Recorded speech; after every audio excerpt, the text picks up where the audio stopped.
If you're watching this video or you watch my videos regularly, I'm assuming that you are trying to improve your game and stand out on the pitch like the slogan of this channel suggests. So in this video, we're going to be going over how to go from average or just whatever level you're at right now to more of an elite level. We're going to go over some of the things you can start doing to allow that to happen for you in your game. That's coming up next.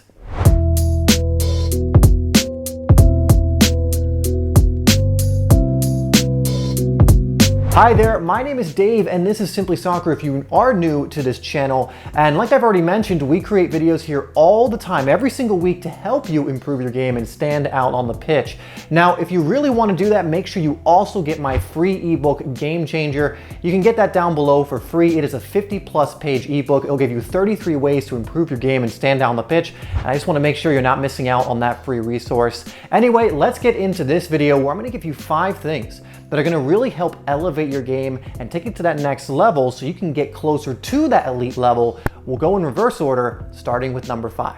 And number 5 is something we can't avoid and it's something we have to do, and it's build consistency in our lives around football. And what that means is you can't get around it. You need to be training consistently. You need to be eating well consistently, doing the rest and recovery consistently. You see, players at the elite level that are either at the pro level, at various levels, or close to the pro level, they typically live in a way that is very disciplined, that has a lot of consistency to it, doing the right things time and time again. And if you're not doing that, it's going to be really hard to get to that level. If you're not training consistently, you're not going to become that good a player. If you're not eating right consistently, that will eventually catch up to you, can lead to injuries, can lead to low energy, can lead to many different things, slower recovery. You know, there's so many things you have to be consistent with, and you have to be as consistent as you possibly can be to improve your game. So look at your life and look at where you're not being consistent, where you need to be consistent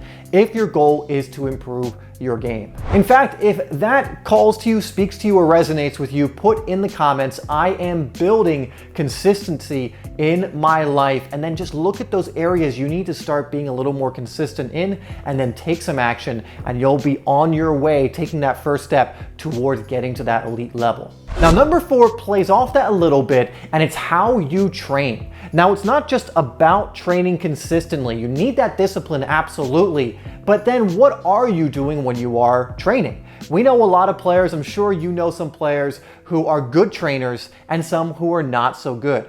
There are some who are totally giving 100%, they're tuned in and focused on what they're doing, and there are some who are just going through the motions, they're zoning out, and they're not really taking the opportunity to become a better player as much as they can while they're training. So you need to make sure when you are training, you aren't going through the motions, you're really hooked in, doing your best to become a player each time that you do train, whether with your team or individually. Now, another thing with how you train is what are you actually doing? Now, if it's team training, you're not going to have any control over what happens in the team training. You're a player, the coach is going to decide that, and hopefully the coach is choosing things that are going to help you all improve as a team and do what you need to do. But with your individual training, if you're winging it, you're not going to get as many results. And if you don't know how to make a plan, you need to either learn how or get a proven system. Now, I have many proven systems, many training programs you can get into if you want. If you want all of my training programs, check out the Simplysoccer Academy down below, which will give you access to all of my public training programs and even give you some secret training programs that are only available when you sign up for the online academy. So that's something you can take a look at, but you need to make sure, again, you're tuning in, training to the best of your ability, not going through the motions, and you have a plan. You have a proven training plan that will make it so you plug and play, you do the plan, and you will become better by doing it to the best of your ability and being consistent with it. If you're enjoying this video so far, make sure you hit that like button and we'll move on to number 3. Number 3 is so crucial, and this is something that when players aren't doing this, it's sometimes a bit of an egoic thing, and allowing your ego to run you is just going to kill your progress as a player. And the third one is you need to be playing with and against other good players. If you're a big fish in a small pond, which means you're obviously the best player, it's very easy for you, but that's feeding your ego and you're like, yeah, I'm so great. Well, find a bigger pond, because you're not going to improve if you're playing with guys or, players that you're just so much better than. Now, sometimes you might find yourself on a team like that and you just can't do anything about it right now, but be actively looking for teams and places where you can play against better quality opponents and also play with better players, because you need to get used to also playing with good players. They're going to operate a lot differently than players who don't know the game as well, who aren't as good.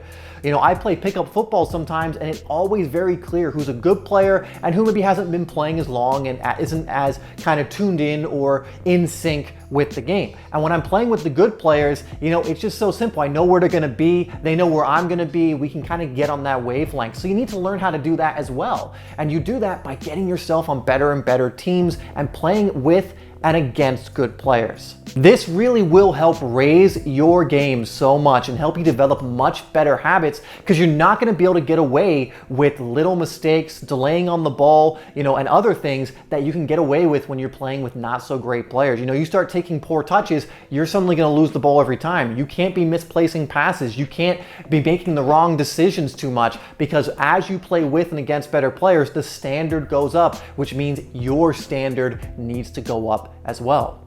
Number 2 is you need to develop your belief system. Guess what? There are very few elite players that have weak mentalities. And if you're not developing a strong mentality, one that believes in your ability to get better and better and better, backs yourself, where you have confidence, you have resilience, you have courage, you have discipline. If you're not developing that, it's going to hurt you on your journey to becoming an elite player if that's what you're looking to do. So you need to have that confidence. You need to have that belief in yourself. In fact, if you want to work on your confidence, you can get my course, Complete Soccer Confidence, or if you join the Simplysoccer Academy, that course is actually included in the Academy. So you can check that out if that's something you want to work on. But whether you do that or not, you really need to start taking a look at the mental attributes of your game, because I can't tell you how many players are held back, not necessarily because of their ability with the ball and their physical attributes, but because of their mental game. They take themselves out of it. They don't train as much because they have a self-defeating attitude, and it'll just hold you back, not just in football, by the way, but in so many areas in life. And so having that self-belief, good self-talk, that resilience, that discipline mentally, not just physically, it's so important if your goal is to become a standout player, is to get to an elite level. And number 1 that I'm a big believer in is don't be a master of none.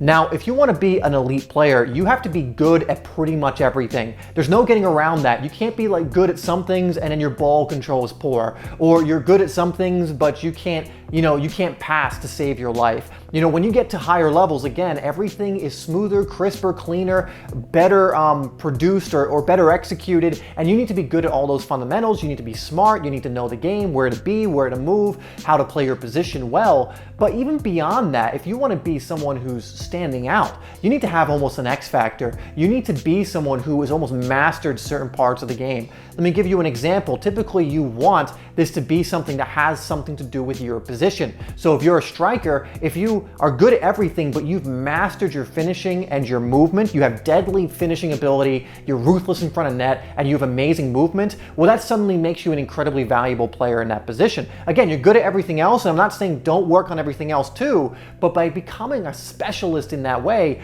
again, you will be able to hang at that level much easier. If you're a midfield player, getting to that point with your awareness, your control, and your passing range and execution is something you could look at as well. Again, you have to be good at everything. There's no player at an elite high level that isn't pretty much good at everything. There aren't bad players at this point. It's what are those things you can do to stand out. I like to use Robin as an example because he deliberately would work on cutting inside and scoring, and he got so good at it to basically where he's known for that now. But he practiced that over and over and over and over again, even when he was world class at it. And so what is it in your game you can work at and basically strengthen your strengths so that it's just something you can do so expertly that you can do it like so often in matches and do damage and really help your team out. So it's something to think about, and don't be a master of none. Don't be that player that just blends into the crowd, is good, kind of good at everything, but doesn't have that thing that differentiates them, or doesn't have that thing that will actually help them have a good impact in a match. All right, so that is how to go from average to elite in football. Now, if you really want to get to that elite level, I recommend you check out this video next. It's going to give you some more ways in which you can do this. It's a perfect video for after this one. Hopefully I'll see you over there, and take care. See you in the next one.